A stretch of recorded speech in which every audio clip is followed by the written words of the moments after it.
Thank you very much. I'm here to talk tonight about how the West ends up fostering corruption in the developing world, which is a pretty serious subject.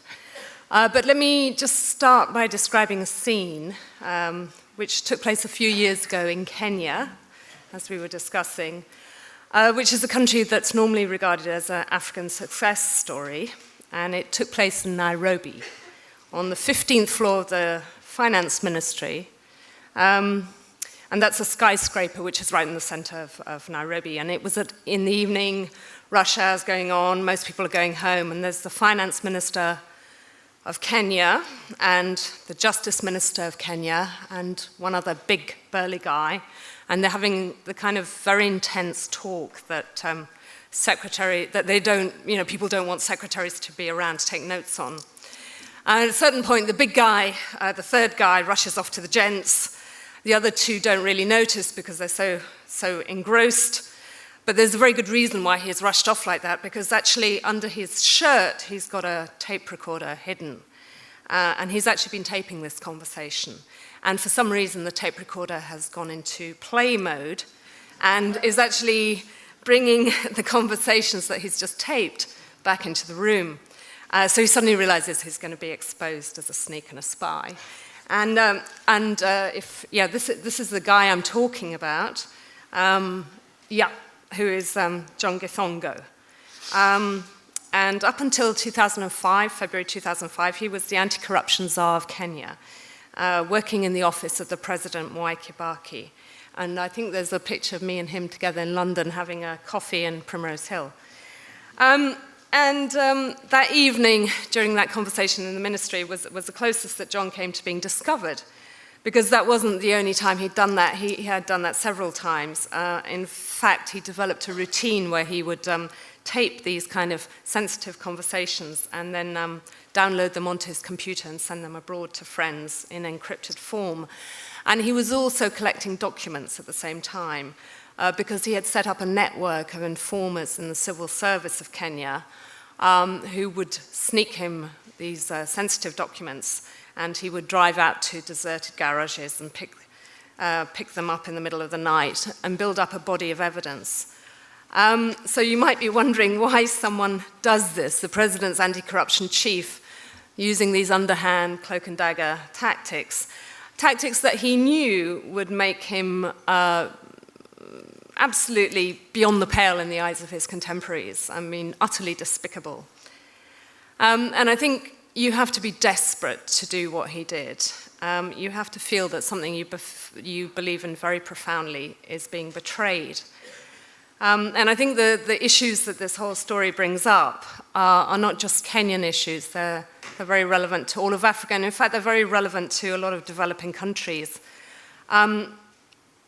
Because increasingly the problem of corruption and how we here in the West deal with it are recognized as going to the heart of the problem with aid.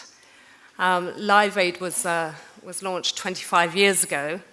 And for years, people like Bob Geldof and more recently Bono and the economist Jeffrey Sachs, who some of you may have read, have been telling us that it's all about how much you give, how generous we are.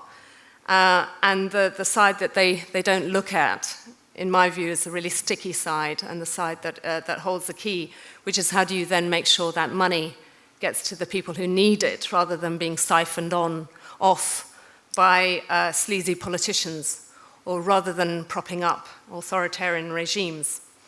I know John because I met him in the mid-1990s.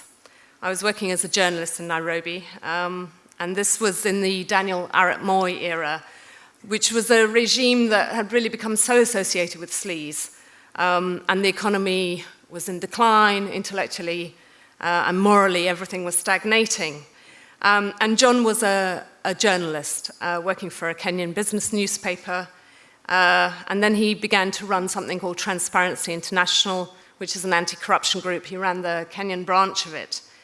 And when the opposition won the 2002 elections, it sort of was only natural in a way that he should be named as the new anti-corruption chief by President Mwai Kibaki. He was the guy who knew how to do this stuff, and the donors who give money to Kenya loved him. And a peaceful revolution seemed to have taken place. And there was a new, clean government running the country. And this is part of a general Africa phenomenon. Anti-corruption units, anti-corruption chiefs became a trend in the last 10 years in Africa. And British governments, Western governments, sort of supported that trend because they often provided the money that made it possible for these units and these people to do their job. And in public, at least, they backed these guys to the hilt. One of the issues that John had to confront right from the start, because of the nature of Kenya and the nature of a lot of African societies, is whether or not his work was going to be ethnically sensitive.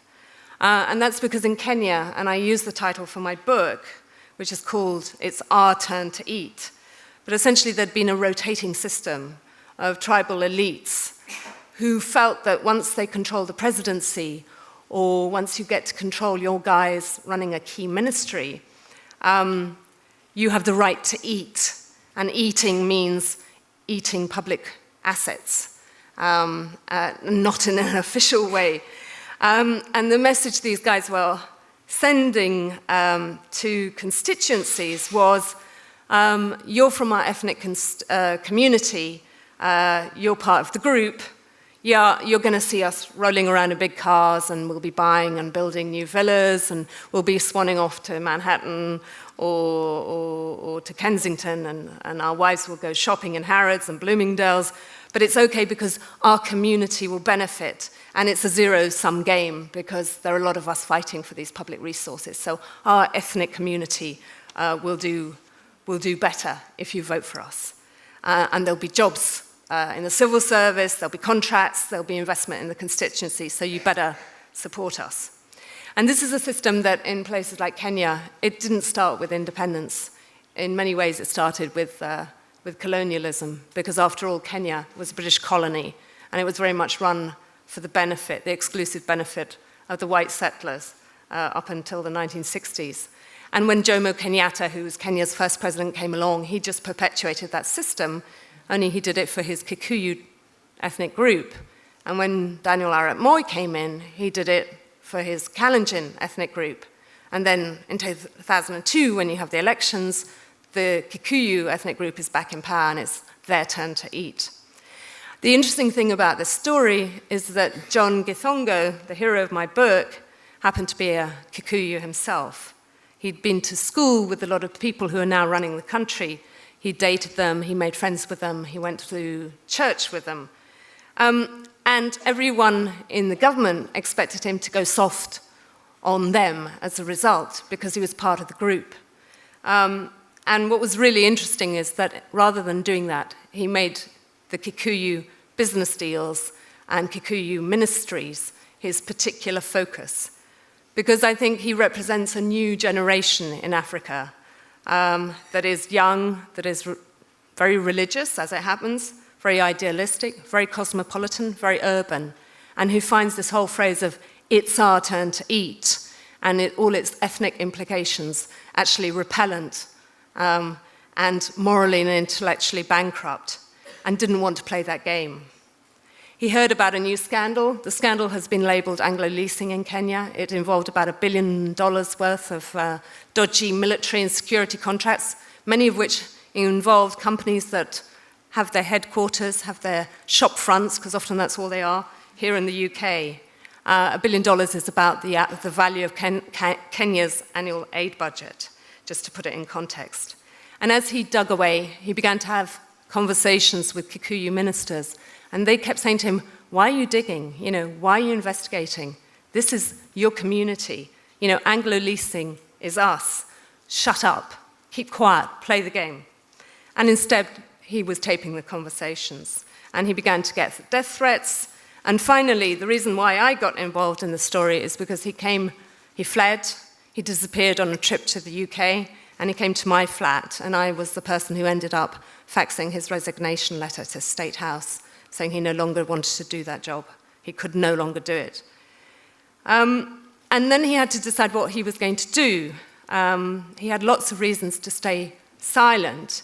He had a girlfriend back in Kenya, his family were there, He had had a very nice house, he had a good job. But in the end, this is somebody who felt there was no contest. He couldn't live with himself if he had remained silent. So he became the most high-profile whistleblower in African history. Nobody who had held such a prominent role has ever turned whistleblower before. And I think it marks a very interesting changing of the times. He went public. He did it in a very typical John Githongo way because he's a young man who knows how to use his technology. And he used the internet and leaked the tapes of these key conversations. Suddenly anyone who wanted to could call them up on the internet and listen to these ministers trying to shut him up, trying to blackmail him into silence. It was before WikiLeaks was doing what it was doing. It was incredibly effective.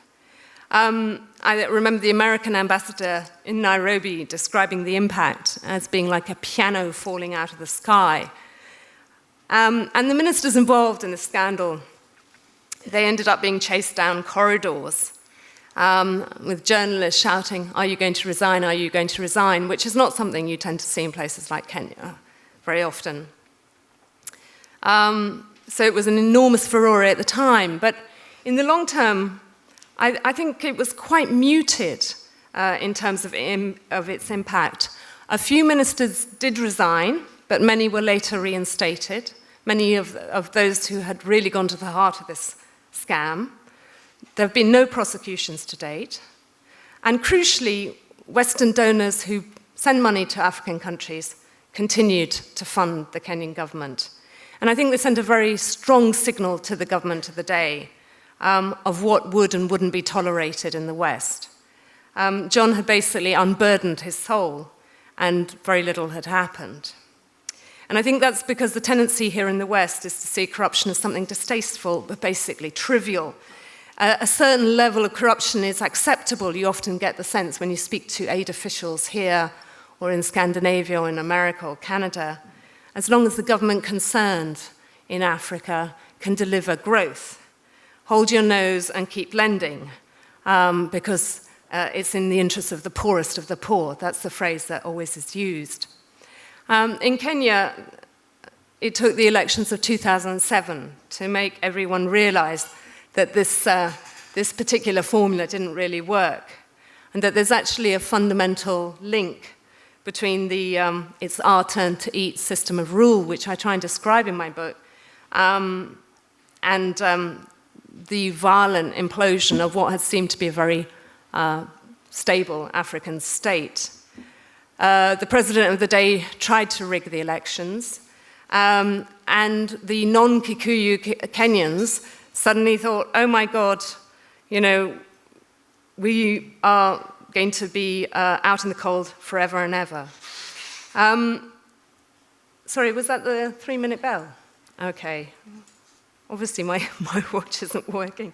But anyway, the slums exploded. I've got a picture just to show.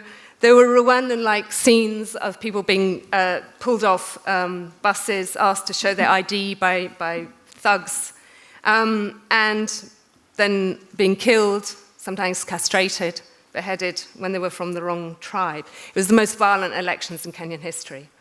And I think the country stood on the brink of a civil war, and it hasn't yet gotten over that crisis, although a lot is changing. I hope for the better, but I remain profoundly skeptical, worried.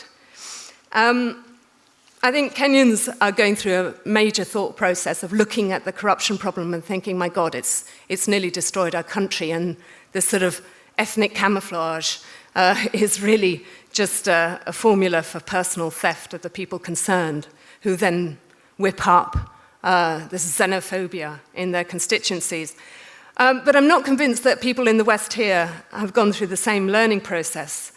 In Ethiopia, in Uganda, in Rwanda, authoritarian regimes which assassinate journalists, rig elections, sabotage constitutions, and jail opposition leaders are still getting major dollops of cash from Western countries, including our own. And this is at a time of recession, when we're constantly being told we face 25% cuts in programs here.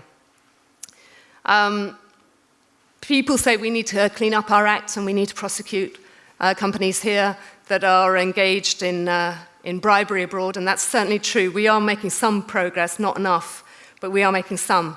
But I think we also need to engage in a more fundamental way and stop turning a blind eye to what regimes in Africa get up to. Delivering growth on paper, which are statistics that you can never trust in Africa anyway, doesn't really matter too much if you're only delivering growth to a very small and corrupt elite. So I would like a more combative, more challenging relationship with governments we lend to, because in the end, if we don't do that, we're going to be undermining the work of people like John. He's not the only anti-corruption individual who went on the run. Sierra Leone's anti-corruption chief recently resigned. Nigeria's anti-corruption boss also fled for his life, although he's back now. Zambia's was sacked. South Africa's had his task force disbanded.